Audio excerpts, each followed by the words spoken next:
Alright, hi everyone, welcome back to BootStraps.LIVE, where you can find out all of your needs in terms of learning from experienced entrepreneurs and taking their advice and putting that into practice with your business. So again, www.bootstraps.live is where you can find all of our episodes. We're also on Facebook and YouTube. Today we are live with Mary Ann, and she's been a friend of ours for a while now. Maybe a year. Just over a year. Yeah, maybe a little bit more than a year. And I think we met initially at SCORE, Yes. right, going way back. Yes. And so we're glad to have her here today. Again, we're in the Leap with Alice offices, so gracious of them to let us use their conference room today. I think they had some stuff that they had to move around, but we really like this room as well. We kind of wanted to show it off. So what did you bring for us today, Mary Ann, to drink? Oh, Pinot Noir wine. Pinot Noir Yeah. wine. And Yes. I think we've had wine with you before. And, Yes. in Starter Studio. one or two networking In the events. kitchen, yes. Yeah. Standing around. That's where it all goes down. That's right. In the kitchen. So Patrick is here with us again today. Obviously, Patrick is helping us out with our script. The printer was messed up, so we're going off our phones today. Sorry about that, guys. We're not just texting away. We're not those millennials that sit at the table with each other and text each other. Sometimes we are. Sometimes we are. Yeah. Sometimes we are. And I'm old school, wing it. Wing it. Yeah. So we told her you don't get a script. You just have to wing it. So can you tell us? We're going to start out with the question, right? Or should we start off with a toast? Toast. We have to Start off with a yeah, toast. Start off with a toast. Yeah. Start off with So the we're gonna toast. start this BS with the toast. Yes. All right. Salud.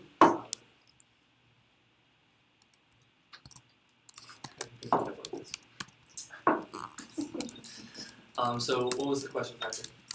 Favorite startup right now that you've been watching recently that's been catching your eye, you've been following along? Oh my goodness. I would say Stratosphere. Oh, Stratosphere. I've been watching those two young ladies and what they do is amazing. Yes. They're killing the game. Yes, they are. So that leads to another question. Who are your favorite, or is your favorite person that is a female or is a female founder that you might look up to in terms of following in their footsteps? Wow. Well, I guess locally I've really been watching, since I'm so new to this whole ecosystem of technology, so I was trying to see what other ladies are out there, and I would say Samir with Fat Merchant. Oh yeah. Oh yeah. Yes. Another She's in a lot of headlines, and she's doing a lot of great things, so it's just good to see her and see what she's done and what she's gone through. Orlando Tech just posted something about them being ranked in the top 10 for company culture. Oh, I didn't Yeah, see Fat that. Merchant. Yeah. So I think it was yesterday. Yeah. So yeah, congrats to them. Yeah, they're out of Starter Studio too. They were. Yeah, they were. Yeah, they're And not there Yeah. now. same with Stratosphere, they're out of Starter Studio. That's correct, Yeah. yeah. And she was also a UCF incubator client too, so. We just posted about Stratosphere on our Beyond 360 page. You can see a little blurb there. They were in the UCF Pegasus magazine, and so Yes, I we read saw their that. picture in there, and so we decided to give them a little shout out. Yeah, I ran into them in Miami. We were down at the conference in Miami, and they were there presenting, so it was great. They're awesome. They even consulted with us a little bit when we first started out. They sat down with us and gave us some advice on the company and where to go and things. So Yeah, definitely really great place. And it's great because everybody's small and everybody's learning and everybody's sharing and helping with each other. So that's just so key and so vital that whatever you're going through, the other startup probably went through it or is in it also, so you have good conversation with people.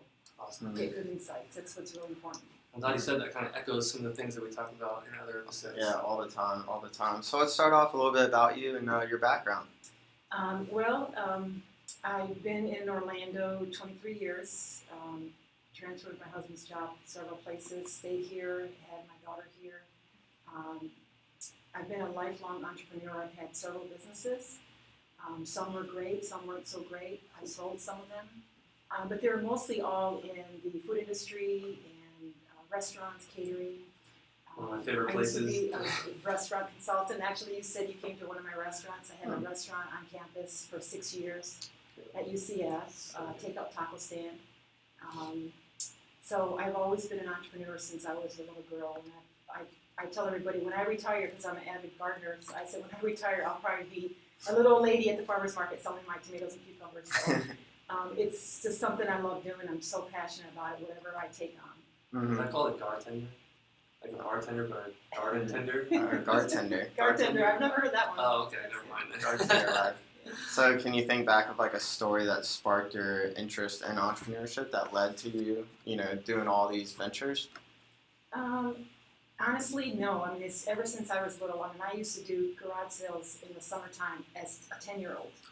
I would go and get things off our shelves, and I'd even go to other garage sales and buy something for a dime and sell it for a quarter. So I don't know. It really is in my DNA, and I'm the only one in my family, so I really can't explain it. I really was born to do this. I love it. I don't want to do anything else, and it's real exciting. It's exciting to either create something, make something, and share with other people, such as the restaurant. Working there, we had the restaurant for 6 years, and just having people come in there and seeing how they were so happy just for something that you made, a product that you made, and that gives me a lot of joy in knowing that it's what I'm doing it's true from the heart. Is that what motivates you every day? Yes. Yeah. Knowing you're doing something good, you're not just when you get up and you're making a difference. You're not just going to punch a time clock somewhere. You're doing something because something you believe in, something you want to do. You have passion. You want to help people. So there's many things behind it that makes it very exciting. It's got to be why you started POMM, right? Analytics Technologies, huh? Can you tell us a little bit about that company, when it was started, just your journey so far? Sure. Actually, after I had the restaurant, I took a break because I had got an illness, and so I had to take some time off, and I took some time off, and I still wanted to be doing something. So UCF in the Business Center had a position open for someone running the front office, working with small businesses. So I said, well, let me go in there. And so I actually went and applied for that position, got the position for 3 years, and was very happy working there, talking to startups and giving them insight and helping them and connecting them with all kinds of resources that I knew that they could use. And then last summer, I saw a news story about a little boy who died here in Orlando. He had been forgotten in a daycare van. And when I heard the news, which I never watched the late news, I tell people it really was destined. I never ever watched the 11 o'clock news. I'm always in bed by then. But for that night, I was watching it, and I heard the details, and it was terrible. It was August. It was over 100 degrees. So you can imagine being strapped and tied down in a 3-year-old, and nobody coming to help you. I went to bed in tears. I'm a mother. My children are grown, but it really affected me that I took off my watch and I said, if this child had something on, they could have found him right away. And so that night I couldn't sleep. I was so just torn. And I decided, okay, Marianne, maybe you can do something. And so that night I didn't sleep at all. And I actually designed the POMM, which is spelled POMM for Peace of Mind Monitor. And the very next day I started doing research. And I was stunned that there's over 600,000 cases annually in the United States with babysitter and daycare abuse. And then every 9 days a child dies after being forgotten in a car. And the numbers are just increasing. And I thought, this has to stop. This keeps continuing. We keep seeing it. Now it happened in my own hometown, so I want to do something. I continued to work at UCF until the end of the year. And I was doing my 40 hours there, and then I was doing 50 hours on this project and running ragged. And I just realized, I said, I need to do this full time. I know I'm in. There's no doubt about it, but I can't do it just half asleep half the time. So how long were you managing both, if you don't mind me asking? It's always something 5 that months. people ask about. So you did that for about 5 months. For 5 months, yes. I mean, literally, I was doing webinars in my lunch hour in my car, all about tech. I was doing, staying up late at night on the weekends. I just literally hunkered down in my house Friday night, Saturday night, Sunday night. I was doing all my research and studying and finding out what was out there and how big is this problem and where is it happening and who is it happening. So basically, almost 6 months of pure research, finding out that it was a huge problem in this country and that I wanted to help solve that problem. And so I invented POMM, which is a smart wearable band for children that they'll wear on their wrist, and has sensors and it has a GPS and it works with a joining app. So if mom's at work, she can get hourly wellness checks to make sure the child's okay, but also if there's something wrong with the child, she'll know instantly. I'd say if she drops that baby off and at 10 a.m. he's getting a fever, why should she have to wait till 6 o'clock when she picks him up? He's already had a fever all day. She can know instantly that he's getting a fever or something's wrong. Go pick him up, take her to the pediatrician right away. Yeah. So it's also to prevent illness also. Yeah. And so I ended up realizing that I didn't want to do this by myself. All my other companies I've done alone, but this was something so much bigger than me and so greater, and I felt like I needed help. I needed guidance. I needed mentorship. And I had met some great people at SCORE and got some mentors there. We share a mentor. Yes. Shout out to Sean. Sean, yes. Yeah. He's the man. Yes, he is. So he's so knowledgeable, and he's done patents, and so we've been meeting regularly via phone, via in person, via coffee, via lunch, anything, you know. He's really busy, but he takes time for all his mentees that he coaches. And so then I decided that I heard about the UCF Incubator Program, and I thought, okay, that might be something that's good for me. And I went and talked to the folks there, and they thought it would be great for me to join them, but they told me about the process. So I was actually, for about 7 months, I did the pre-incubator, Okay. where I would just go and ask them a lot of questions, and they would answer a lot of questions for me, and because I wasn't ready to, dive in. And then I ended up taking the course. You have to take a course and go through the program and graduate and be accepted. So as of April this year, Pink Lotus officially moved out of my dining room table and went into an office at the UCF Incubator downtown location. Congratulations. Thanks. And That's it's awesome. wonderful. It's wonderful because you have other like-minded folks there that can help you. You have training rooms, conference rooms for your meetings. I knew it was a perfect fit for me, and I'm very happy there. Awesome. And so just getting involved with the Orlando Tech Association, all the other Start a Studio, all the other events for startups, which is great because Orlando's really coming up with a lot of different venues for startups. Yeah. So I feel like it really is the perfect timing, and I'm really just glad to be here with you guys to help spread the word. I think it really is a community effort. And Yes. you must have a lot of community support. I feel like I do, just going out everywhere I go. I've pitched a few places, and just having the network of people and people introducing me to other people, and people, I go somewhere and they're like, oh yeah, I've heard about you, so-and-so was talking about you. And I was like, oh, that's great. So it's great because we're all small business owners and we all want to help each other, and somebody might have a strength in something else. And so if you're open to share, and I feel like it's, karma comes back to you. Oh yeah, yeah. Absolutely. So, what has been the biggest barriers so far to bringing this to life? Well, it's the old true saying, it's funds, raising money. I mean, doing a consumer product is very, very expensive, and even just a prototype, and being that we're not just a widget, we have sensors, and it's so vital to saving lives that we have to go very slow. We've been sourcing, literally my team has been sourcing products from all over the world to get the best products, to get the smallest sensors, and be able to put those together in the POMM. That's been very challenging, and getting resources and the money. No bank's going to give you money when you're a startup. I mean, I can honestly tell you that. I think you have to have like 2 years of credit, business credit, before you even get Yes. looked at. Yeah. And so if you're a startup, you're probably less than 2 years old, around that Right. timeline. So what are you doing now that is kind of bridging that gap for you? Well, personally for me, I realized, okay, nobody's just going to hand me a check, so I need to go and I need to try to find the money. I need to literally, turn over rocks. And so, one, I started the business literally with a little bit of savings that I had. So that's just basically getting a website and getting my business cards and incorporating and doing the small things and getting your permits with the city and the county that you need to. So even that, a little bit here and there, it adds up to $500-600. I didn't even know about, the Yeah. $70 you're supposed to pay per county that you operate in. There's like a tax business record. And so Yeah. we're having to go through that now. And see, you for get me, the- where we're located, we're in the city, but we're Orange County, so I have to have a city occupation license and Orange County. So at wow. the end of this month, they're actually coming due.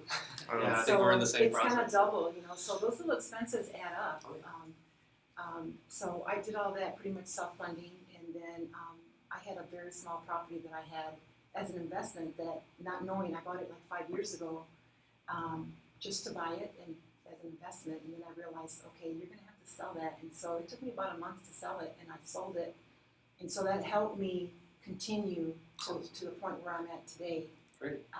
But you always need more money. And so that's why you're doing the Indiegogo campaign. Yes, so I Indiegogo. decided, I've been hearing about Indiegogo crowdfunding. Before I started Pink Lotus, I never heard of crowdfunding. So again, another research. I'm a lifelong student. I research everything. Yeah. So I looked up to see, okay, who are the top 5 and then the top 2, and then I picked Indiegogo. I felt that was best for me, for my method of what I was trying to. And we just, put it out there. We're doing it's for 21 days. It's not a very long race. Right, yeah. Just to get us some working capital that a small startup needs to keep going and to help us complete the prototype that we have. That's awesome. And we added the link in the description if you'd like to support the POMM crusade, because it's a very noteworthy crusade. Yeah. Yes, It's, please. yeah. Every dollar makes a difference. Absolutely. Backed by such a great story too. Yeah, that was giving me the chills Yeah. when you were telling that Yeah. story. 'Cause I Yeah. actually Good saw story. that I article know. or saw that news Yes. report. I remember when that happened. Yes, Mhm. yeah. And you hear terrible things and you get upset, but I really feel like it was divine. It was something that it was meant for me to hear it, and I was the one that was supposed to do something about it, and that's so strong that I have that, and that's why I feel a lot of people want to help, because they see, it's like, as I said, it's not a trinket, it's a life-saving device, and it can help prevent sickness, it can help prevent deaths, and what's better than that, than letting a child live and grow and have a full life. Yeah. Well, we just feel like crap. Our business doesn't do any of that. No, hopefully we're helping people with Well, this you show. are, your business is helping people. Thank you. Mhm. No, but in all seriousness, we're really happy that you're tackling that problem. And I had a mentor, a few years ago. He would always tell me, make sure that this is the problem that you're meant to solve. Right? It's just because there's problems out there to solve, is this the one that you are meant to solve? And it seems like you found the one that you were the person that's meant Yeah. to solve it. So Yes, and it was so overwhelming, I kind of, I had to do my own patent application. I did that myself, my own trademark, and I've done trademarks before for myself and for other people. I used to do business consulting, so I'm familiar with that, but the patent wasn't. And I remember going through that process on a Saturday and having to get away from the computer because I was stuck and I was frustrated. And I went outside and I said, "This is crazy. I don't do patents. I don't even do inventions. What am I doing?" So that's just something that comes as an entrepreneur. Nobody has just a bed of roses through the whole process. And that's what if there's any entrepreneurs out there that are watching, you realize, everyone's going to have that moment. There are many moments of ups and downs and second guessing yourself, but that's part of taking it and growing. And I literally, went outside my backyard with my dog, and I was like, I can't do this. This is so difficult. And then I just took a deep breath, and I literally said, Lord, you put me in this, so help me get through it. And I went back inside, and I just took one question on the application at a time. Just deal with one thing at a time, and then I finished it. And then I went and got some wine afterwards. Seriously, I can that. totally Keep resonate going. with that feeling of just like overwhelmed and just feeling like, what am I doing? This isn't me. Like, I'm not a software developer. I'm not a good leader necessarily. Like, why am I here? Like, I'm not made of money. Like, I can't fund this company. And so that's actually one of our questions. And it seems like you were just touching on it. Was that the time when you wanted to quit? Or was there another time that you felt like you wanted to quit? Oh, I wanted to quit many times. Many times. Yes. And so how do you Many overcome times. that? And is that just really that whole mentality of what you were saying? Like, if you're going to eat an elephant one bite at a time? Is that how it goes? Or It's just to know that I'm human. No one's perfect. Nobody can handle it all and do it all. And so I tell myself, Marianne, you can do it. You've done things before. Just take it one at a time. Don't beat yourself down, because we're our worst critic. We say, oh, this, I don't have enough money for that, or I don't know the right people, or I don't have enough connections. But if it's meant to be, it's all going to come together, and you just have to believe in yourself and reach out to your network of people that they're going to help you. And it's always nice to have someone you can call and say, hey, we're going to drink and really not feeling it, or have coffee or something, So that's why we invited you here today, so we can have a drink with a friend. yes, Because we received some crazy news today. We won't bring you guys into the details, but huge setback for our company. Yes. Something that we did not see coming into play. Huge derailment. Like, probably would want to make some people quit sure. today. It happened to us. But Sure. we're in the mentality now of nothing can stop us. That's So it's right. more of a speed bump, right? Mhm. Or, you're filling in your picture and you're coloring it, and then your pencil breaks. Your color pencil breaks. Just get another one. All right, that's where we're at. We're just getting another one. Yes. Now we just have to come back with a new pencil and sharpen it up, and we're right back in the groove of it. And I think that's kind of to your point. Like you have to have resilience, you have to have persistence, you have to be able to just keep going, Keep going. no matter what, and No matter know what. what you said that it's And know that the awesome. potholes are going to come. I mean, there's no smooth road. If entrepreneurship was easy, we'd have 500 million entrepreneurs. Yeah. You know, Yeah. everybody Yeah. and everyone on your block would have their own business. Mhm. You know, it's just a lot of people quit because, you know, for their own personal reasons, you know, but you just have to stick with it and know that that's part of the journey. Mhm. I would say you have to go through the valley before you can stand up on the mountaintop. So, Mhm. Talking about mountaintops. Yeah. What's your most monumental milestones? Let's go the other way. oh Yeah. gosh. Other than the Indiegogo. Yeah. So what's like the highest peak so far for you guys? Like what's been some awesome things that have happened? Well, Making the video maybe or something. for me is getting the team together, having people literally, I didn't even go looking. I've had people come and say, hey, you know, I'd like to be part of your team and help you, or hey, I know somebody that would be a great fit. And so for me is having top-notch advisors that are on my team that are so smart and so into their key area of expertise that they're willing to come and help me. To me, that's like the best thing that's happened so far for People Artist Tech. It's just having a great team. Yeah, it's so important. It is. Shout out to our team. We're here working hard. We have Kyle on the computers, Vladimir in the background. Going down. Do you have any advice on team building and leadership? I say always work with people that are smarter than you. You know, everyone, I'm a creative person, and that's my strength. You know, if somebody says they want to start a business, I could probably come up with a great business for that person after asking them a few questions. Mm-hmm. That's just something that I have, and I'm very passionate about being creative. Always have been. Mm-hmm. But being able to realize what your strengths are and what you're not good at, your weaknesses, and bring in people on your team, and don't be afraid to ask for help. You know, you find someone that's a great, tech person. You find someone that's great in marketing. You know, you never know. Ask them. They might want to come help you just a few hours a week or a few hours a month, and it could grow to something bigger while you're growing your startup. So I always say, don't be afraid to ask. What is it that the Leap with Dallas guys always say? Don't have an ego, have confidence. Or I'm paraphrasing. Have confidence, but don't have an ego. Right. And Always be humble. I want to steal that from them. But Always be humble, you know, and it's a journey, and everybody has good days and bad days, and there are days when you're having, you know, awesome days, and then the next day, like what you said, something happened, and you're down, and then tomorrow you could have this call that just changes everything for you, and it literally is up and down, up and down. it is. It's And And day you have by to, day it's a by day. mindset. You have to be prepared for the ups and downs. Yeah, And no absolutely. entrepreneur is always happy-go-lucky and everything's perfect. Mm-hmm. But you said it. Be confident in yourself that you're gonna just be the person to overcome those little tiny Right. challenges. And for me, it's like, okay, Marianne, you know, it's going slower than what I wanted, but I know that I cannot wait till I get the first phone call or email from a mom saying that the POMM saved a child's life. I love that. That's going to be priceless. That's going to be worth everything that I am going to go through and have gone through. Well, I'm definitely gonna get one. Not because I want to email you that ever, but you know, Yes. because I think that there's a huge need there. Yes, absolutely. And just think about how much time my daughter spends at daycare as opposed to at the house. Like, granted, when she's sleeping, but you know, Right. awake, most of her time is spent with the babysitter. Right. Unfortunately. You know, Right. 'cause- And what's, you know, unfortunately, in all my research, I saw and read a lot of stories that were very unpleasant, where people thought they had the best babysitter and they weren't the best babysitter. So it was an eye-opener, you know. So just having that peace of mind and that extra connectivity to your child when you're not with them, that's to me is priceless as a parent. It's like a buddy with your child. Like it's to Yes. hang out with your kid all day long. Yes. Yeah. Yes. That's awesome. How is it being a woman entrepreneur? It's wonderful. I've loved it since I was 10 years old. That's awesome.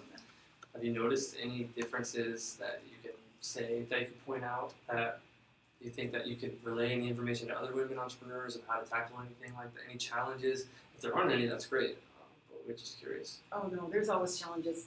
You know, when I first started going to all these events in the Orlando tech scene was about last November, and I honestly was very intimidated because there was a lot of men, you know, and a lot of young guys, and I was just like, okay, what am I doing here? These guys are like young enough to be my son, but just don't be afraid. If there's an area, you have to immerse yourself in whatever you're doing. So you need to know the area that you're going into. You know, if it's doing restaurants, and you need to start doing things with restaurants. If it's doing a product, you know, doing things with technology or website or sales, you need to get involved and be around and hang around people that are doing what you're doing, and that helps you. And that helps you get out of your comfort zone, because I can tell you that when I first started going to the first couple events, I was always like in the corner. I wasn't even talking to anybody. I was just like, everybody's so friendly. They all know each other. I don't know anybody here.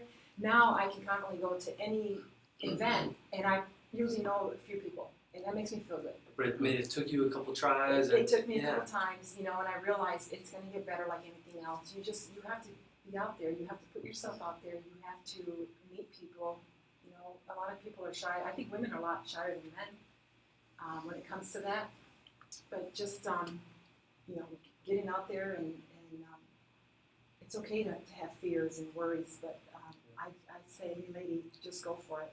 You'd be surprised other people are feeling the same way, you know? Exactly. I don't know how often it is that Patrick's giving me a nudge, like, go ask that person, go talk to that person, or I'm giving him a nudge, like, oh, let's just call him. So we're always having to put ourselves out of our comfort zone.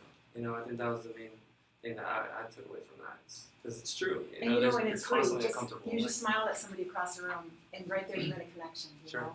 Or you're in line to get a drink or something, and you just say hi. You know, it's really not that hard, but it's all in our mind as far as we say, oh, I can't talk to that person. Mm-hmm. Yeah. Oh, that's awesome. Do you have any advice on the prototyping stage? I wanted to ask about that. Yes, definitely. You know, I would say when you're going to source it out, definitely interview different companies. That's what I did. Interview different companies to see what their skill sets are, see what their time frame is, see what their team is, if they have a team.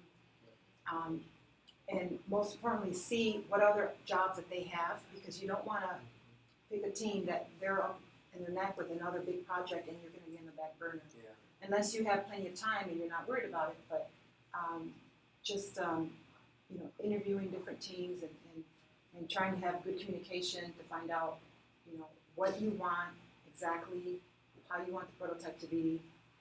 Ask questions. I've always asked a lot of questions, and you know, and just listen. Yeah.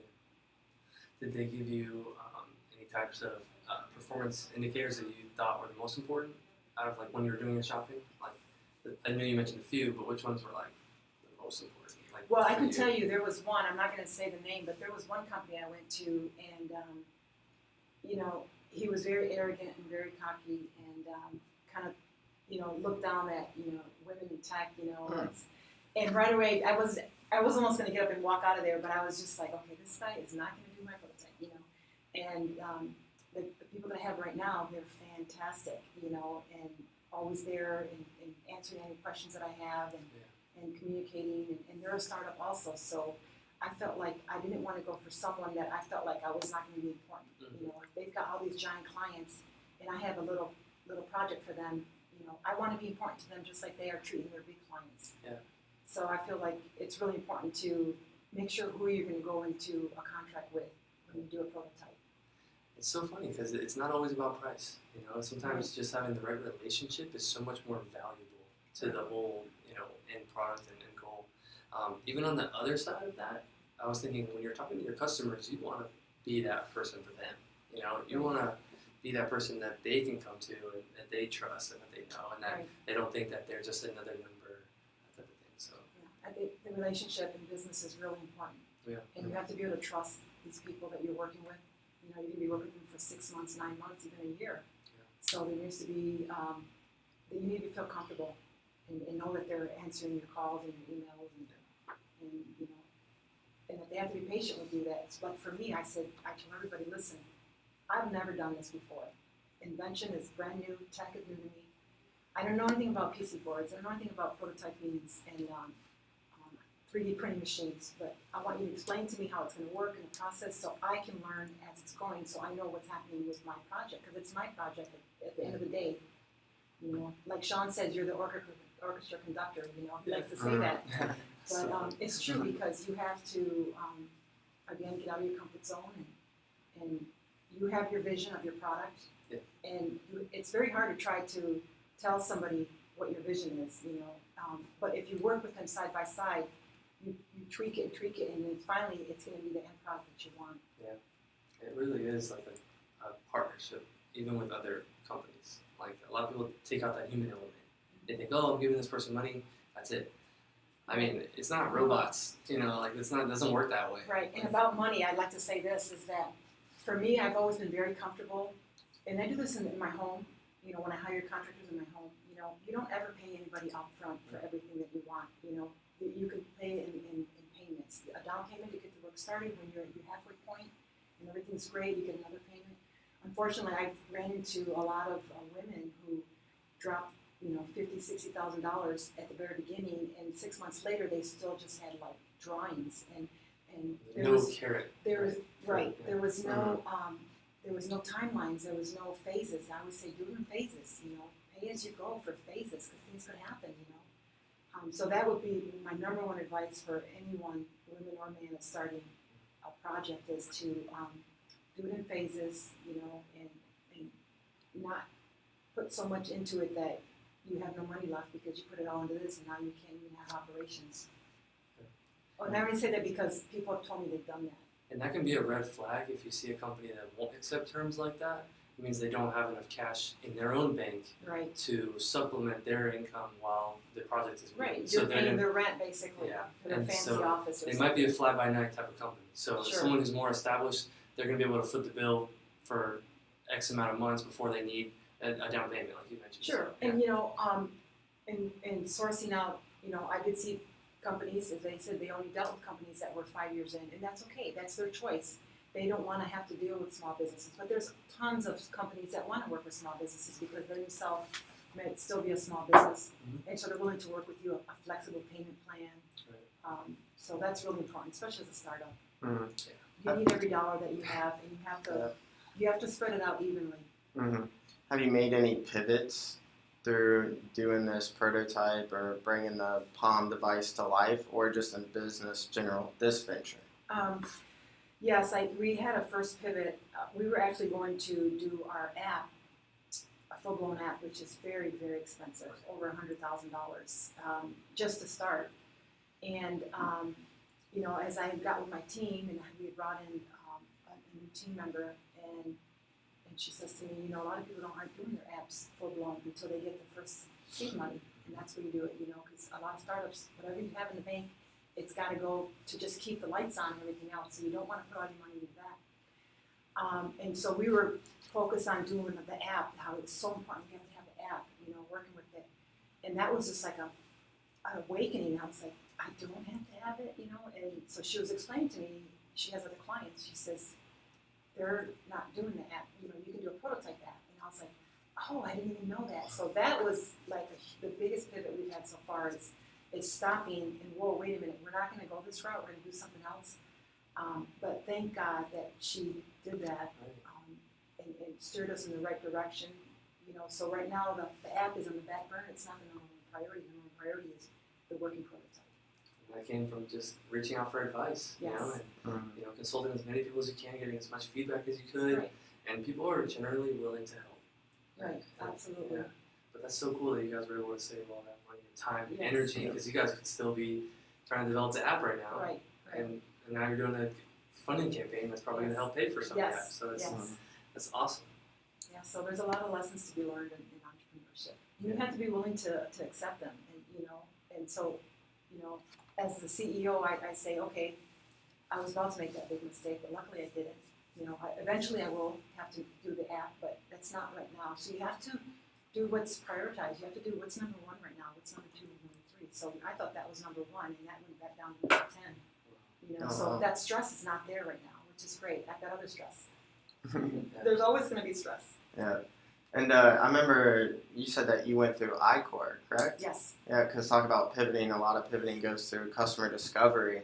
Do you have any tips and advice or experiences through the iCore process? Yes. For anyone listening that doesn't know what iCore is, it's you just go out and just do a bunch of interviews, 50 interviews on potential customers to really validate your market idea. Yeah. So if And it's anything run through you the want to National share. Science Foundation, and they usually partner up with colleges. So ours was with UCF, and it's a 6-week program, and you go with someone on your team, and you learn the lean business canvas model, and they literally give you homework and videos and books. And so after my first week, I was shocked. I was like, oh my gosh, this is so much work. But I realized, okay, I signed up for it. You got to push through, and you got to continue. And I would say going in every week, I had a paper and pen and a tablet with me everywhere I went. Shopping, groceries, lunches, dinners. Anytime I saw a mom, my target market was a mom of a young child. I would go up to them and say, "Can I ask you?" And so I give them my business card to know that I wasn't a stalker or something. But talking to a lot of the moms and finding out what their fears were, what their pains, what do they want, what do they worry about, that was an eye opener for me. So realizing that so many moms, they hate taking their child to a daycare babysitter. If they had another choice, they wouldn't do it, but they felt like they were trapped and had no choice. So going through that was wonderful, because you got to get true, your family gives you great feedback, but you have to go outside your family. Like Steve Blank says, get out of the buildings. You have to go out and have to talk to people that you're uncomfortable with, and we did 10 a week for 6 weeks, and I'd say only one mom looked at me like she thought I was going to try to kidnap her child. She just refused to talk to me, and I said, "Oh, I'm sorry," and I didn't pursue her. But the majority of moms, everybody else was so willing to say yes, and they were so desperate for something that's going to give them peace of mind. And when you're doing that, you really can't tell them what your product is or what you're doing. So you're getting this feedback, and in the inside of my mind, I'm thinking, "Oh, this is exactly what the mom's getting validation. I'm getting validation without letting them know, because you don't have their contact information. You just have their name, Sarah or Sue. You don't really ask their child's name. So it's very generic. So they feel safe talking to a complete stranger with a clipboard. But I recommend that to anybody. It's tough at first, but you have to go through that as an entrepreneur. I think you need to go through that so your eyes get open.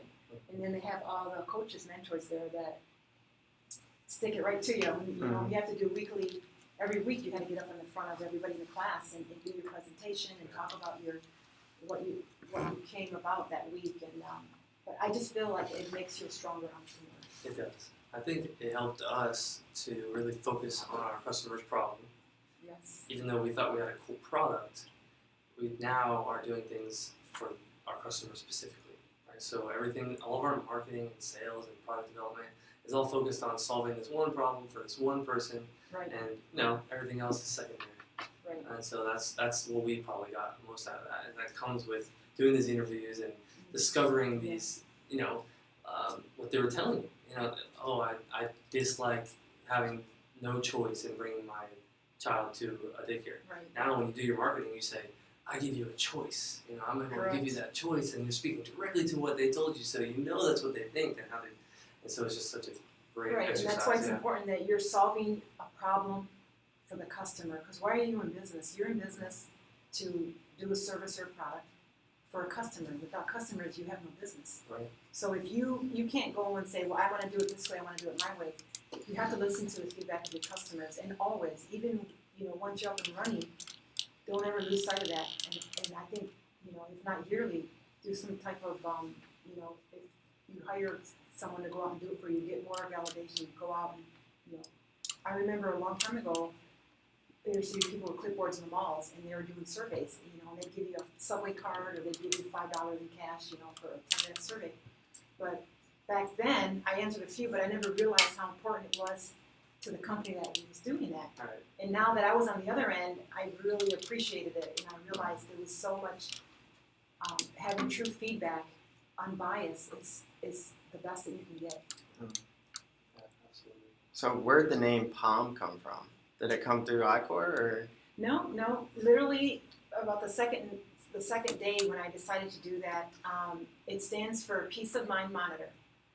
And I didn't want to use the word baby or infant monitor or anything. I knew that POMM could be used for other things. I have other ideas, such as helping with the elderly, people with Alzheimer's. So I knew that the POMM could have an extension to other items of consumer products. That's the problem you're solving. You're giving them the peace of mind. You're directly relating it to what you're helping them solve. And so that's so cool. And it was short, POMM was short, and and it's easier to trademark when you make up a word instead of having to try to fight all the other thousands of words that are already trademarked. So it was great. I got it trademarked in 3 months, so the process, or approved in 3 months, and process. Marianne already committed to helping us with our trademark. right, So that's right. we talked about that. So Absolutely. and we just came up with our platform name. So I was kind of chuckling a little bit when you were talking about asking for feedback on stuff like that, because Patrick and I run around the office and call people about the names that we've been coming up with. And when we think it's the best name, right, one of us will run down the hall and someone's like, that sucks. Like, don't name your company that. Don't name your platform that. And then we just get tore up left and right. But if we never came out of the building, like, so to speak, like you said, from Steve Blank, we would go with a name that, you know, instantly was hated by at least one person, right? So, and that's always going to be. Remember, you can't please everybody. Sure. If we try to please everybody as entrepreneurs, oh my gosh, you're going to have a migraine. but you do want to get at least some good feedback. Yes, good and bad. Yeah, good and bad. I agree with And then that. when they give you bad feedback, you ask them, well, why do you think that? And they'll tell you, well, because it reminds me of this or that. And you're like, ooh, I didn't know that. Can you give any advice on trademarks? Even generally, you know, just for anyone who might be going through the process of naming. Sure. And the reason that I picked POMM as a short word, and it's a made-up word, was I'm a follower of Sarah Blakely. She is a founder of Spanx, and she started this. She's a $1 billion company, and she was advised to pick a name that way she would pretty much guarantee getting it trademarked. And so I thought of her when I saw a video of her, and I thought, okay, so I need to come up. So I literally have a book full of hundreds of names and you know, just of ideas. Yeah. And that stuck with me. And so coming up with a name that you make up that's not real, you have a better chance of getting a trademark and nobody opposing you, because that's the biggest thing. You're going to drop $350 to get the application in. Yeah. Application doesn't guarantee you're going to get it. It doesn't matter what lawyer you have the best lawyer. It has to go through the review process with the lawyers at the USPTO office. So put $450 in the envelope. No, just kidding. 1 month instead of 3, please. You know, so they're going to look up to see, and they're going to look up to see if there's any closeness or matching, or it can confuse the consumer for another product that's already out there. So they could deny it, and then you have to fight it. And so if you want to avoid all that, unless you have plenty of time and plenty of money and an attorney that, you know, can take it all care of for you, that's a whole other story. But most startups don't have that. They don't have, you know, $8,000 to pay for attorney and file the paperwork and all that. So just think really good about your name. Keep it short. Make it unique, and pretty good chance you'll be able to trademark it. And they should start with the trademark, right? If they're trying to name their company or product, start with the trademark. It's easy. USPTO is the trademark search website. .gov.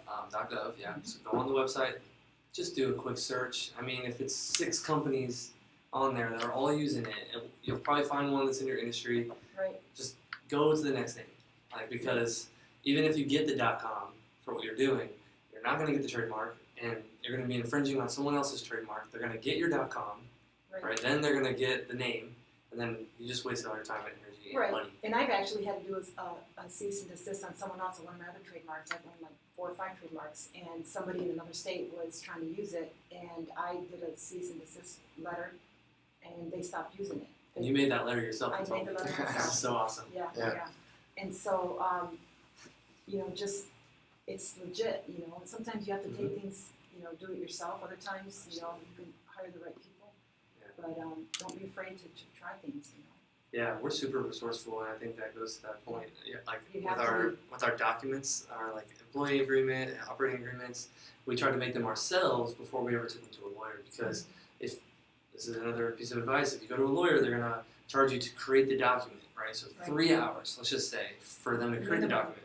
Bring them a document, say, look how far we got, you know, using LegalZoom or whatever, you know, PDF documents online, and then ask them to review it. And you might get 2 hours or 1 hour, as opposed to the 5 or 6 that you would have had to do otherwise, just starting from scratch. So at least get yourself to a good point, and then if you need an expert, then, you know, wait until you need an expert. What I tell people is that USPTO.gov, they have a lot of resources on their website. So they have a lot of videos, and where they have people talking through it, and even have cartoons, kind of make it more in layman's terms. So take advantage of that. Yeah, definitely. Yeah, absolutely. So what's the next big steps for POMM? Well, we're working to complete the prototype, and we're going to launch at CES 2019 in Las Vegas, which is the largest consumer electronics show on the planet. Ooh. And so we're real excited. We entered into Eureka Park, which is a specific area for all startups, and we got accepted to go in there. So we already have our booth number assigned to us, and we're going to launch to the world POMM.